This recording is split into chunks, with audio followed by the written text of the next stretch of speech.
and nationals. Our focus is the training of nationals to train nationals. Instead of myself coming over here and doing training, we've got guys like Mike Okene, who does an exceptional job as a facilitator, as a trainer, doing the exact same thing, able to train others as well. All right? So someday, the goal behind this is that someday, everywhere, all will be impacted by somewhere, everywhere will be impacted by someone leading like Jesus. The goal here is that as you lead like Jesus, people begin to see who God is, okay? Just by the simple fact that you're leading like Jesus. All righty? And so, one of the things that when I think of lead like Jesus, one of the things that I can say is that we believe that Jesus is the greatest role model, leadership role model, ever given to man. It's not someone else. We believe that Jesus is the greatest role model for leadership. We also believe that Jesus, basically, the only type of leadership that he validated was servant leadership or serving leadership. Okay? And we'll show that here later on. And then the critical leadership problems that we have today, and I'll just share this with you. There have been over 20,000 books written on the subject of leadership. Over 20,000. There are countless leadership training programs offered, yet they fail at one thing. They fail to produce good leaders. Why? Because they focus on the wrong thing. Most of the leadership programs target tactical change, how to be better or more experienced, management skills, competencies, yet they fail to focus on the number one leadership issue. Can you think of what that might be? They focus on management, they focus on tactical change, but what is that one key issue that they fail to focus on? And it's the leader. It's you as a leader. And so one of the things that Lead Like Jesus does is we focus on the leader. So I wish I could see what I'm here. So a recent U.S. national study says 30% of Fortune 500 companies in the U.S., this is a U.S. national study that they did, 30% of the CEOs of the Fortune 500 companies, these are the larger manufacturing companies or larger companies, it could be software companies, it could be all different kinds of companies, but they're ranked in order of how they produce and how much they make and how successful they are. Top 500. 30% of the CEOs lose their job within 3 years. They lose their job within 3 years. 38% lose their jobs within the first 18 months. So you got 1/3 of the top CEOs. These guys are highly educated, highly skilled. They got the job. But they fail within 3 years of working there, 30%. And then 38% of them fail within the first year and a half, 18 months. Why do you think that is? They're highly educated, very competent. The main reason is ego. And we'll talk more about this. One of the main reasons is ego, pride, focus on self. It ends up being about them and not about the company or the individuals. Sometimes it's about the position or the title, okay? Emotional intelligence is a key factor. These are soft skills. And I think someone else is going to be talking about emotional intelligence later on today or tomorrow.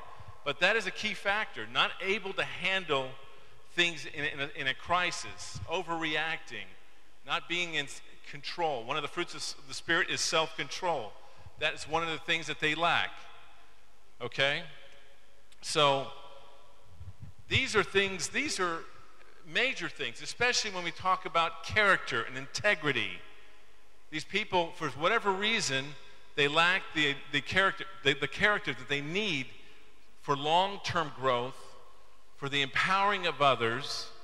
And what ends up happening is that somewhere down the line, what got them there doesn't keep them there. You understand? And so this happens all over the world. Character is a crucial thing. So please, if you would, I want you to turn to page 6, and I want you to think about a person or persons that has influenced you most, people that have influenced you over the years that you think that have had some level of impact on your life. I just want you to be thinking about that, okay? So go ahead and in your book, in page 6, write those down. Just write this. Take a few minutes. We're gonna consider this a workshop, if you would, please, and not just me speaking out here. So I want you to just go ahead and take a few minutes, write down those individuals that have had a dramatic impact or influence on your life, okay? It could be your mother, it could be your father, it could be a teacher. And then share it with the person next to you. That's what I'd like for you to do, okay? Just take a few minutes, if you would, please. Thank you.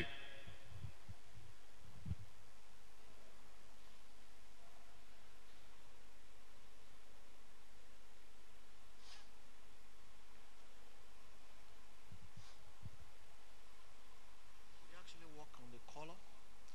Yeah, well, he can't do it right yet. I'll have to. Well, Can be a bit clearer. he could put a background on there. My thought is probably having. I'll probably go through it after this, and then after this, we'll make a change, make it dark. That's the best thing to do. But thank you.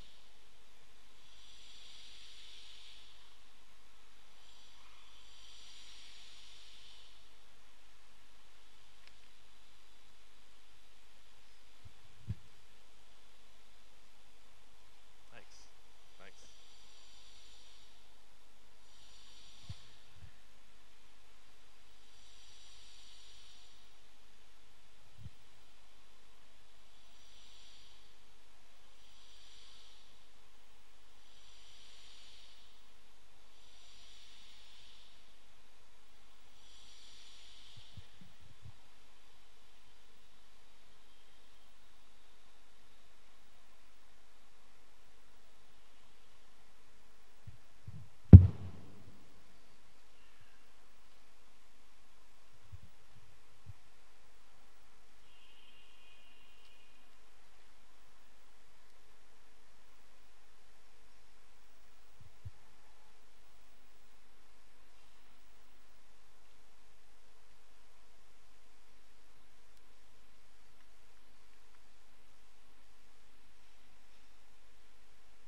Okay. So I just like to hear from a couple of you. What have been who have been some key influences in your life? Who would be? Just go ahead and stand up and say it. Key influences in your life. Anyone?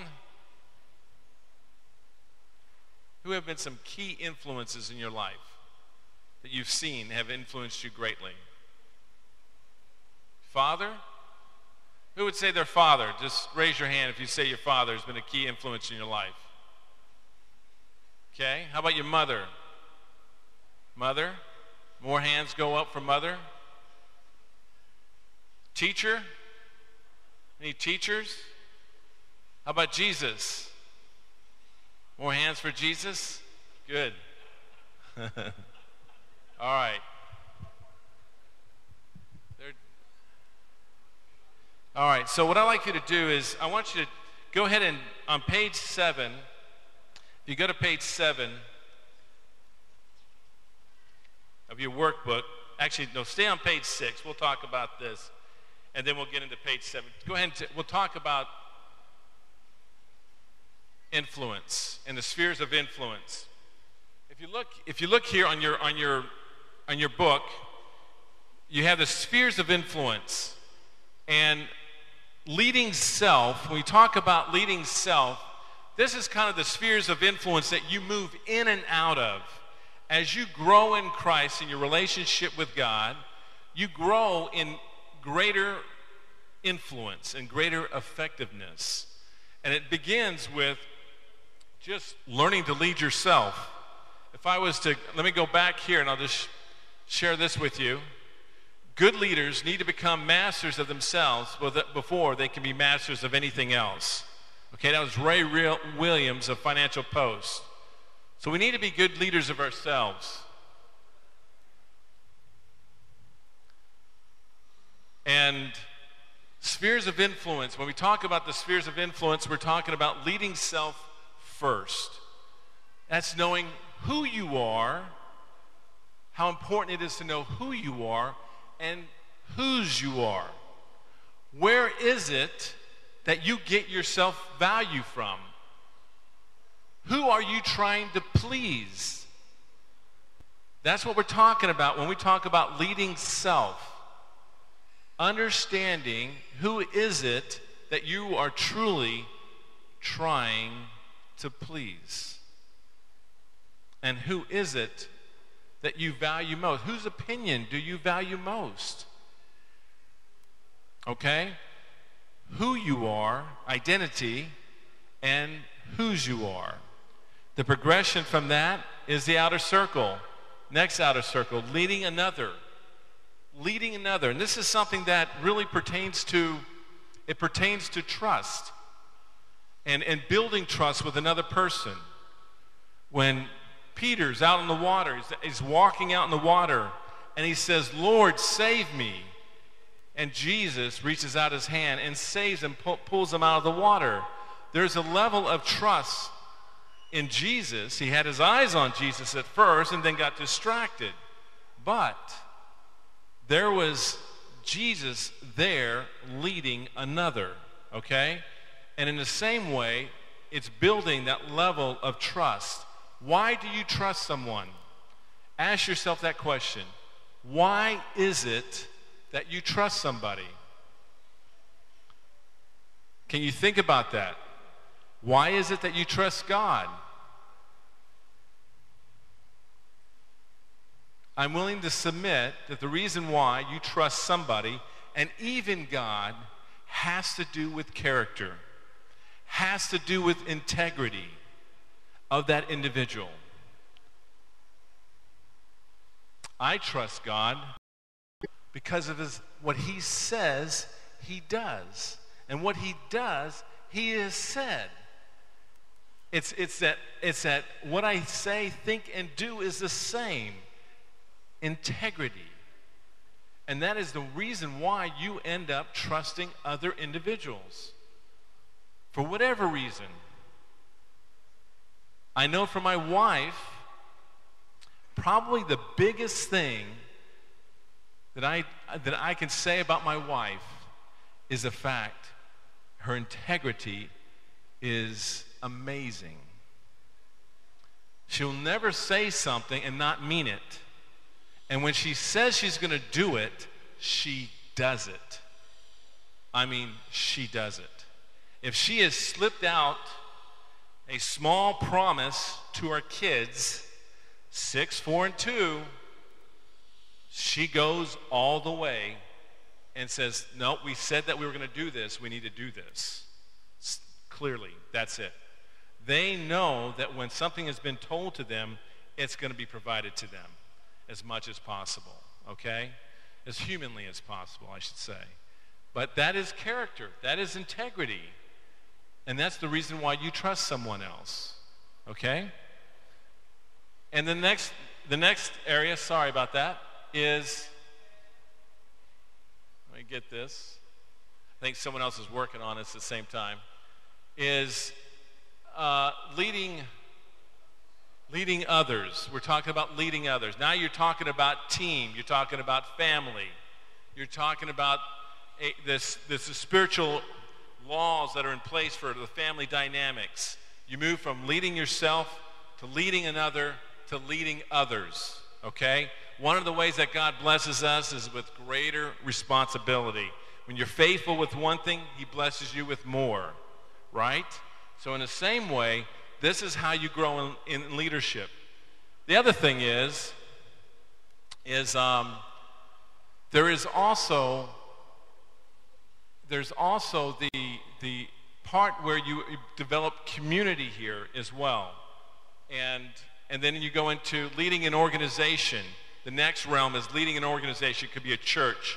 Here you're being effective. Your outcome is unity and effectiveness and strategy, and you're thinking in terms of a greater vision for an organization or company or church, that kind of a thing. So you progress, and often you'll move in and out of these. You'll move in and out of these circles, okay, and influence depending on what you're doing.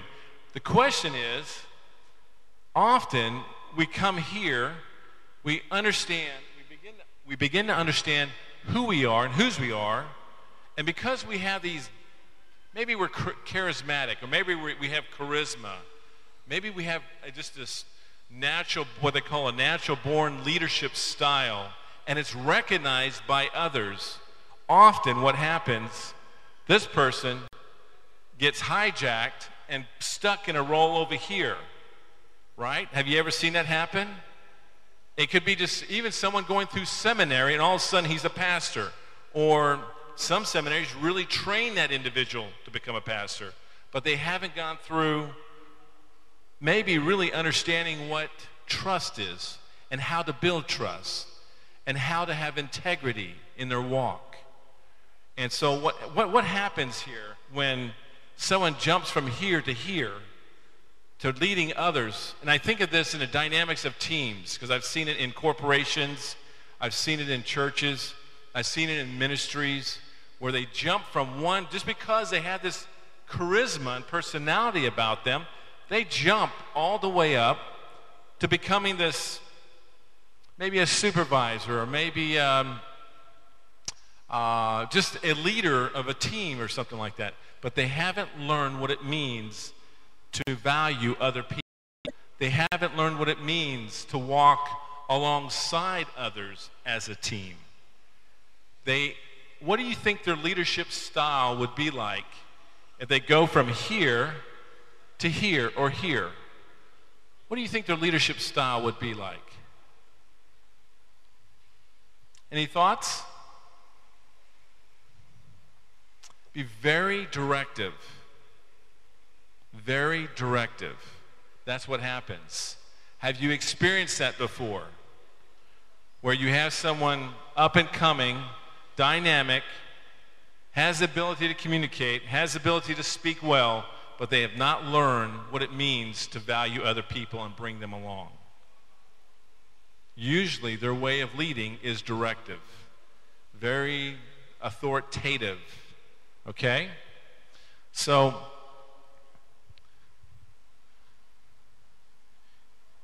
and there you can see verses on page 7 that talks about leading self. Come follow me, Jesus said, and I will make you fishers of men. At once they left their nets and followed him. And then leading others. But when he saw the strong wind and the waves, he was terrified and began to sink. "Save me, Lord," he shouted. Jesus immediately reached out and grabbed him. You have little faith," Jesus said. "Why did you doubt me?" Then leading others, "You call me teacher and Lord, and you are right, because that's what I am. And since I am your Lord and teacher, have washed your feet, you ought to wash each other's feet." And then 7, leading an organization, Jesus came and told his disciples, "I have been given all authority of heaven and earth. Therefore, go and make disciples of all the nations, baptizing them in the name of the Father and the Son and the Holy Spirit.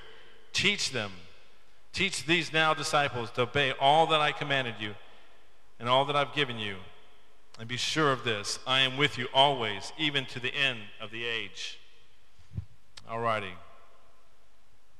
So, on page 8, I want you to take a few moments and just go through the questions to consider before engaging Jesus as your leadership role model or coach.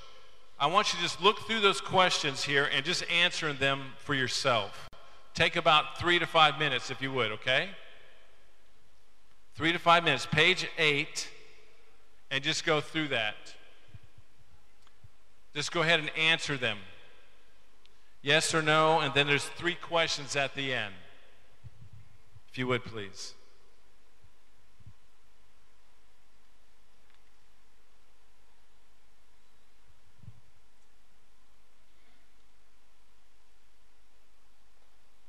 All right, we got sound now, so just go ahead and answer that on page 8, and we'll come back to it.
Some of the questions may seem a little rhetorical, but it's just something for you to be thinking about.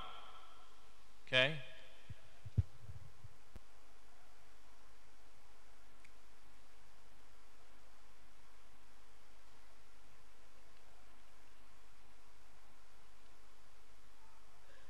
What I'd like for you to do now, if you would, I want you to think about, you're going to be watching a video here. I want you to think about the qualifications in this video that give Jesus the qualifications of a leader. What are the qualifications of a leader does Jesus have? And what are the behaviors that he exhibits as a leader? 2 things, the qualifications and the behaviors, okay? So when you watch this next video, I want you to just watch along and then look at what they point as the qualifications and behavior of a leader as Jesus. Here we go. A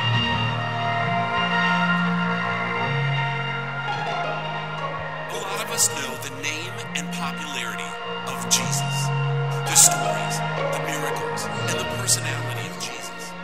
We come across statues, architecture, fashion, and art that exalt his name. No one has had greater influence in history. This man, this one man who lived on earth 2,000 years ago, has shaped and transformed so many. But is his word relevant to leaders today? Can the way he led help us lead others? Timeless truths, more than a gifted teacher whose wisdom enlightened minds, whose way of influencing and loving others redefined the very essence of leadership, offering a model for true strength and purpose.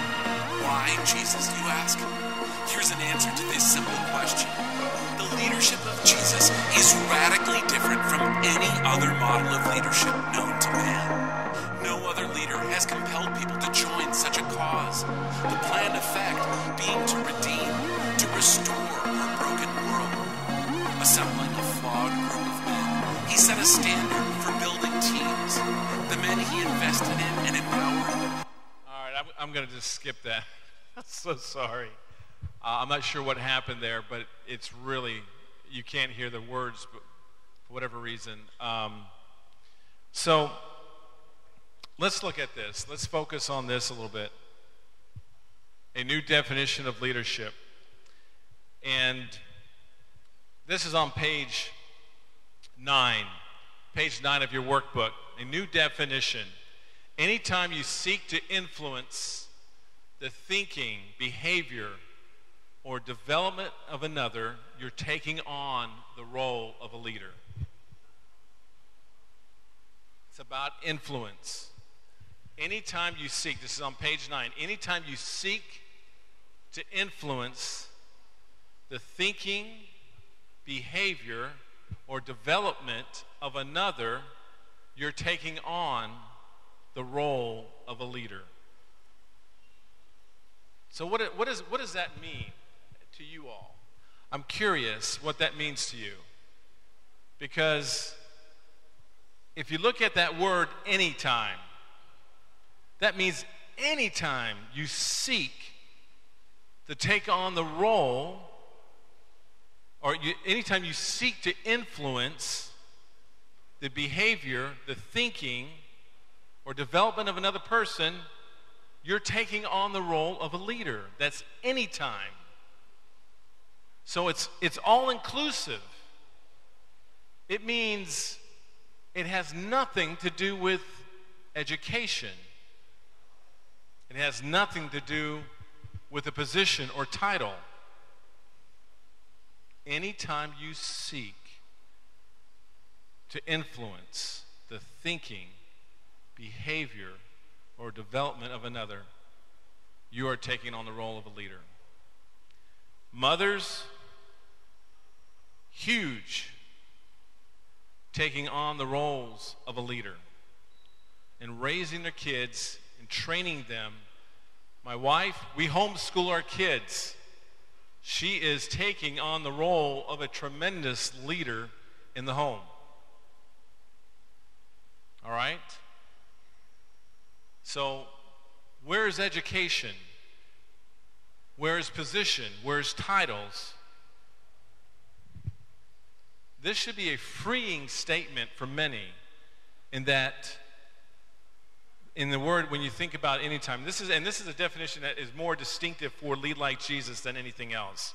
And I say that because we know that people take on these roles, and when people seek to influence, they can have a tremendous impact simply by caring.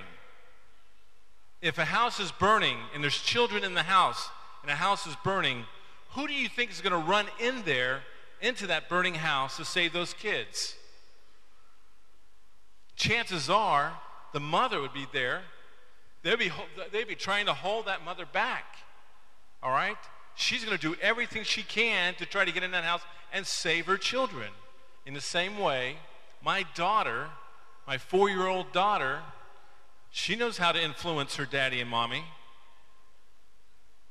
You know, she may not have, maybe she's wanting to sleep with something that is her doll or something like, you know, something that is a stuffed animal at night.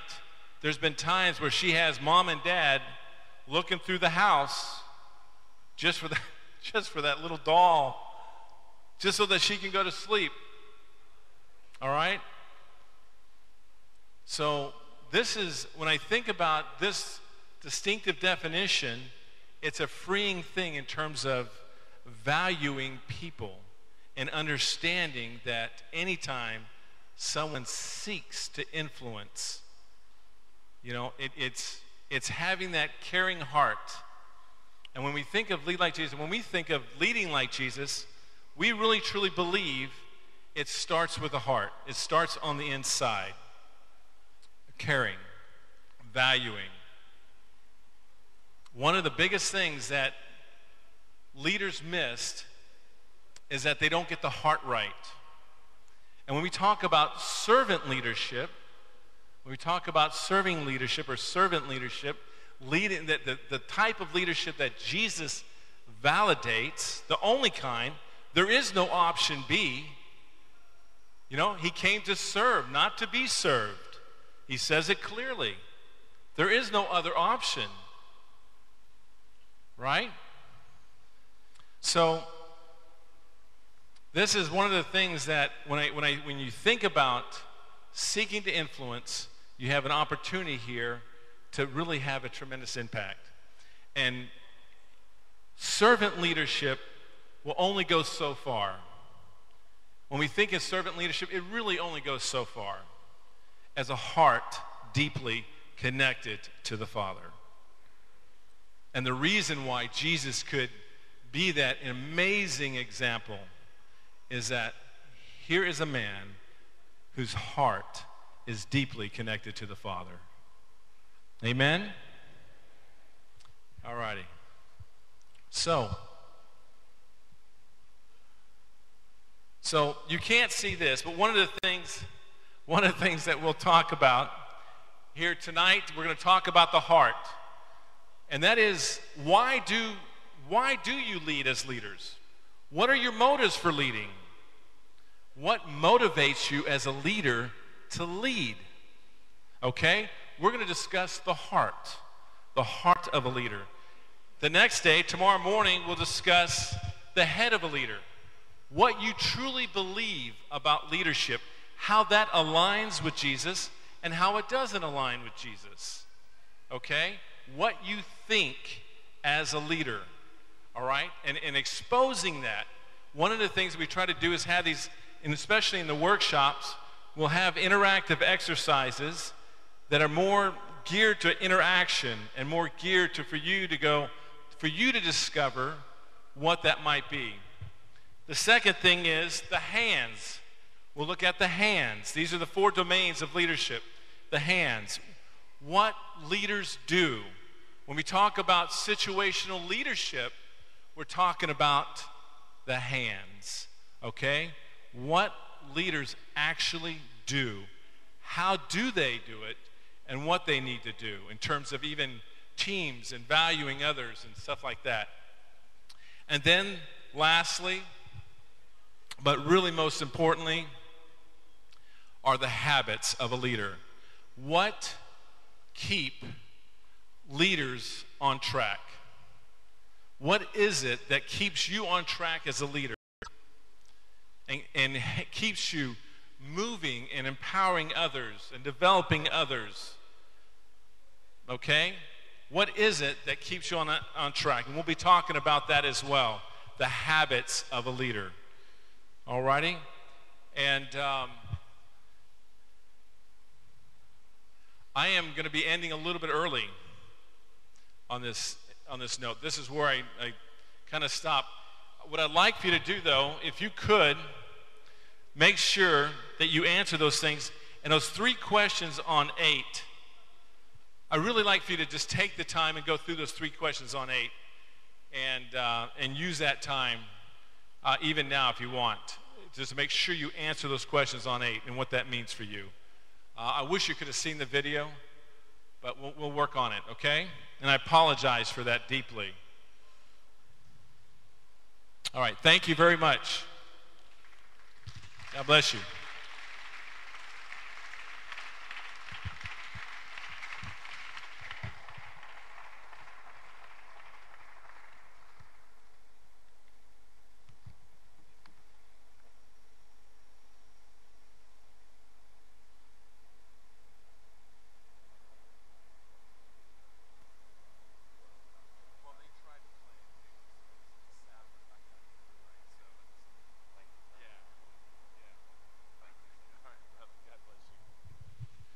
Can we have a rerun of the video? Do you have everything you need to make it work now? I'm not getting any answers. Yes or no? Okay, so you have, while we do this assignment, once the video come on, you can take a few minutes break and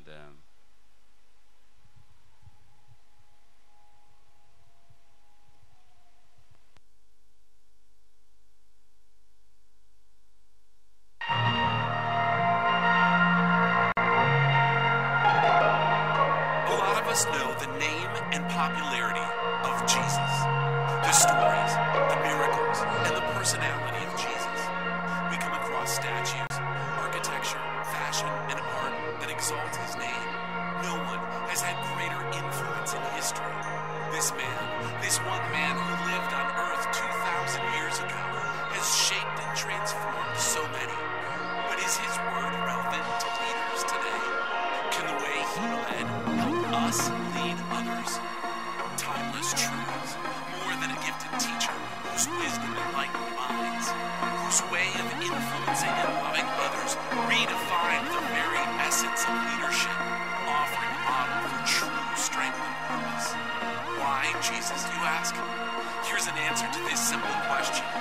The leadership of Jesus is radically different from any other model of leadership known to man. No other leader has compelled people to join such a cause. The planned effect being to redeem, to restore our broken world. Assembling a flawed group of men, he set a standard for building teams. The men he invested in and empowered eventually laid down their lives for his cause. Why Jesus? Knowing that his time on earth was short, he strategized a plan that would allow his vision for this world to carry on through his faithful followers. No other leader has led such a movement throughout the ages. Why Jesus? Because Jesus remained innocent with his divine power in the face of temptation when the enemy tested him. Why Jesus? Because where others have fallen to selfishness, greed, or gratification, Jesus didn't falter. When have the powerful bowed down their knees to serve their followers? What king, emperor, or president flipped their kingdom upside down just to help those who should help them? Why Jesus? Because this was no ordinary man. He is the standard, the model for all our problems. And the more we lead with his spirit, the more we hear it and allow ourselves to be transformed by it. By his power and authority, we can lead like Jesus.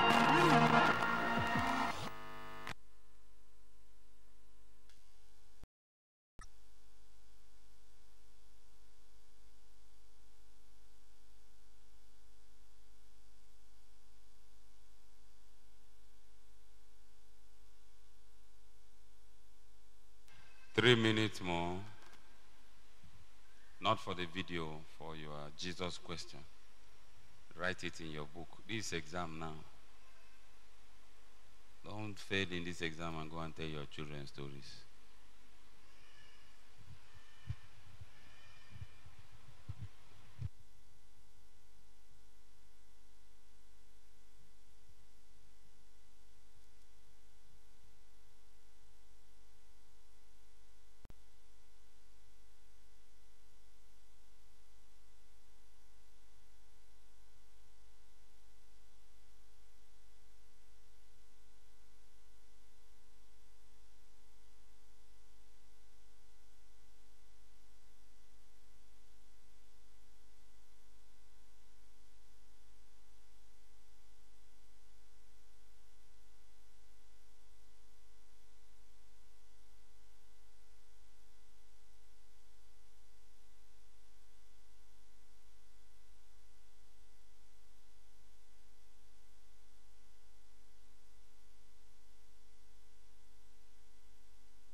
This has been a wonderful class. Nobody is copying from anybody.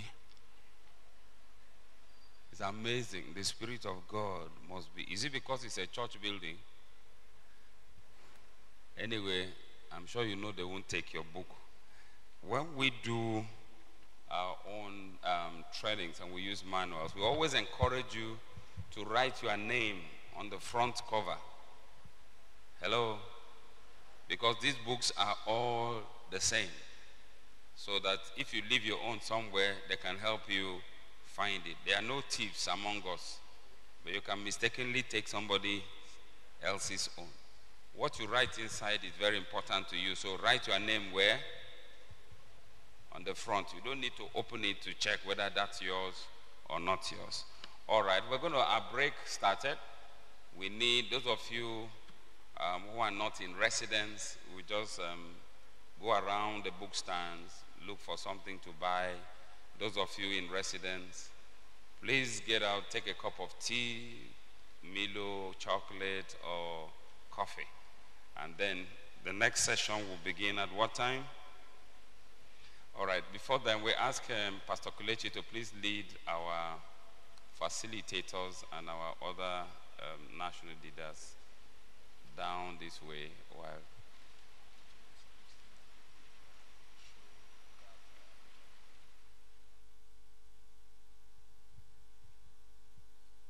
so go ahead and do you have that 1 minute video clip advert of the mobilization meeting ready? Okay, but those of you who watched it last night, the registration desk is available. You can register now if you made up your mind. Are you ready? Okay, get it ready. We'll start with that when we get back. So please,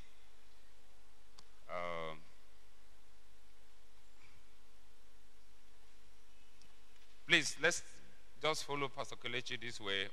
You probably, okay, carry your bag, or I don't think so. Well, it's okay if you have dollars. Mike Okuneye.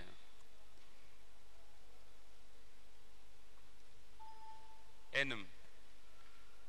George, you're going against traffic. Please, let's go, sir.